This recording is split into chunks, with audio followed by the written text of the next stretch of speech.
Start. Jharkhand में चतरा जिले के करमटाड़ जंगल में सोमवार शाम एक चार्टर्ड एयर एम्बुलेंस के हादसे का शिकार होने और उसमें सभी 7 लोगों की मौत ने एक बार फिर इस सवाल को गहरा किया है कि क्या दिनों दिन विमान सेवाएं असुरक्षित होती जा रही है। गौरतलब है कि एक मरीज और उनके परिजनों को दिल्ली ले जा रही एयर एम्बुलेंस मौसम खराब होने की वजह से मार्ग बदलने की कोशिश कर रही थी, मगर थोड़ी देर बाद यह विमान रडार से गायब हो गया और कुछ समय बाद उसका मलबा घने जंगल में मिला।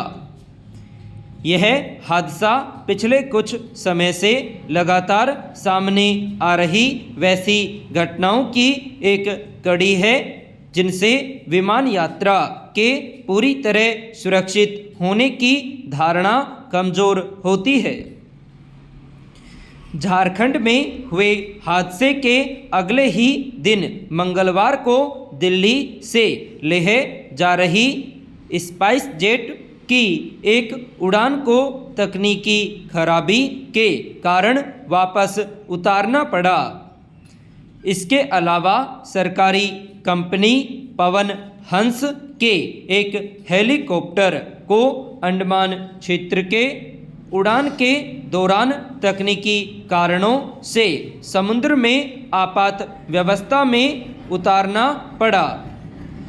गनीमत रही कि इसमें सवार सभी 7 लोगों को बचा लिया गया। पैरा 2 दिन के भीतर होने वाली ये घटनाएं बताती हैं कि हाल के वर्षों में यात्रा के एक बेहतर विकल्प के रूप में उभर रही विमान सेवा अब कई स्तर पर जोखिम से गुजर रही है। जबकि विमान यात्रा को कहीं आने जाने का सबसे सुरक्षित जरिया माना जाता रहा है, आखिर क्या वजह है कि पिछले कुछ समय से लगातार विमानों के हादसे का शिकार होने से लेकर उड़ान के बाद तकनीकी खराबी के कारण वापस उतारने की घटनाओं में बढ़ोतरी हो रही है। विमान सेवाओं के मामले में एक आम स्थिति यह है कि समय समय पर तकनीकी स्तर पर हर पहलू से उच्च स्तरीय जांच होती है और हर कसौटी पर खरा उतरने के बाद ही उसे उड़ान के लिए तैयार माना जाता है। हर उड़ान के पहले सुरक्षा जांच की एक सघन प्रक्रिया पूरी की जाती है ताकि बीच रास्ते में कोई अड़चन न आए, मगर हाल के समय में कई विमानों की उड़ान के बाद रास्ते में तकनीकी खराबी का पता चलने पर वापस उतारने की घटनाएं यह बताती हैं कि या तो तकनीकी स्तर पर उसमें कोई खराबी थी या फिर सुरक्षा जांच में किसी स्तर पर कमी की गई। पैरा इसी महीने के शुरू में सरकार ने लोकसभा में बताया था कि भारतीय विमान सेवा के जिन विमानों की तकनीकी जांच हुई उनमें से लगभग आधे में बार बार खराबी पाई गई। इस क्रम में पिछले वर्ष जनवरी से 6 बड़ी एयरलाइंस के 754 विमानों का विश्लेषण किया गया, जिनमें से 377 में बार बार खामी आने की बात सामने आई।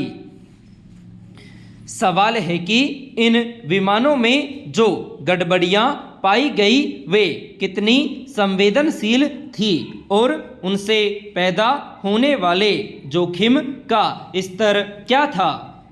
अगर किसी तकनीकी खामी को नज़रअंदाज करके या उसे सुरक्षा से संबंधित नहीं मानकर उड़ान की इजाज़त दी जाती है तो अक्सर ऐसी घटनाएं क्यों सामने आ रही हैं कि किसी तकनीकी खराबी की वजह से विमान को बीच सफ़र से आपात स्थिति में वापस उतारा गया। विमान यात्रा को सबसे सुरक्षित जरूर माना जाता है, लेकिन इसकी सुरक्षा से जुड़े हर पहलू बेहद संवेदनशील भी होते हैं। इसमें किसी भी स्तर पर अनदेखी, कोताही या खराबी की आशंका के बावजूद उड़ान की इजाज़त देने के गंभीर और त्रासद नतीजे सामने आ सकते हैं। पैरा आधुनिक दौर में जीवन की आपाधापी के बीच हर जगह प्रतिस्पर्धा, निजी स्वार्थ और व्यक्तिगत आज़ादी की चाह में पारिवारिक मूल्य का महत्व कम होता जा रहा है। बच्चों और अभिभावकों के बीच समझ एवं समन्वय तथा स्नेह और सम्मान की भावना से जुड़े धागे कमज़ोर पड़ने लगे हैं। कई बार तो हालत ऐसे हो जाती है कि औलाद अपने माता पिता को ही दुश्मन मान बैठती है और उनकी जान तक लेने को तैयार हो जाती है। उत्तर प्रदेश में लखनऊ के आशियाना इलाके में एक ऐसी ही दिल दहला देने वाली वारदात सामने आई है, जहां एक बेटे ने अपने पिता की गोली मारकर हत्या कर दी और उसके शव को टुकड़ों में काटकर एक हिस्से को ड्रम में छिपा दिया। हालांकि पुलिस ने आरोपी को गिरफ्तार कर लिया है, मगर सवाल है कि किसी सामान्य परिवार के बच्चे में इस तरह की आपराधिक मानसिकता आ कहां से रही है। क्या वजह है कि जिस समस्या को संवाद के जरिए आसानी से सुलझाया जा सकता है वह इतनी जटिल हो जाती है कि संवेदनाएं सुन्न पड़ जाती हैं और आक्रामकता रिश्तों का भी खून कर देती है। पैरा इसमें दो राय नहीं कि आज बच्चों की परवरिश पर परिवार के अलावा डिजिटल जगत का प्रभाव भी साफ देखा जा रहा है। स्मार्टफोन और इंटरनेट की सुलभ उपलब्धता से बच्चों की ऐसी सामग्री तक पहुंच आसान हो गई है जो उनके कोमल मन पर विपरीत प्रभाव डाल सकती है। मनोवैज्ञानिकों का मानना है कि हिंसा और अपराध से जुड़ी सामग्री बार बार देखने सुनने में बच्चों में हिंसक प्रवृत्ति का बढ़ना स्वाभाविक है। लखनऊ में हुई वारदात में प्रारंभिक जांच पड़ताल के आधार पर पुलिस ने दावा किया है कि आरोपी का पिता उसे मेडिकल प्रवेश परीक्षा में उत्तीर्ण होने का दबाव बना रहा था। इसको लेकर कई बार पिता पुत्र के आपस में बहसबाजी भी हुई थी। यह बात सही है कि माता पिता को बच्चों पर अनावश्यक दबाव नहीं बनाना चाहिए, लेकिन वे अगर किसी बात पर जोर दे रहे हैं तो उसके पीछे बच्चे की भलाई की इच्छा ही होती है।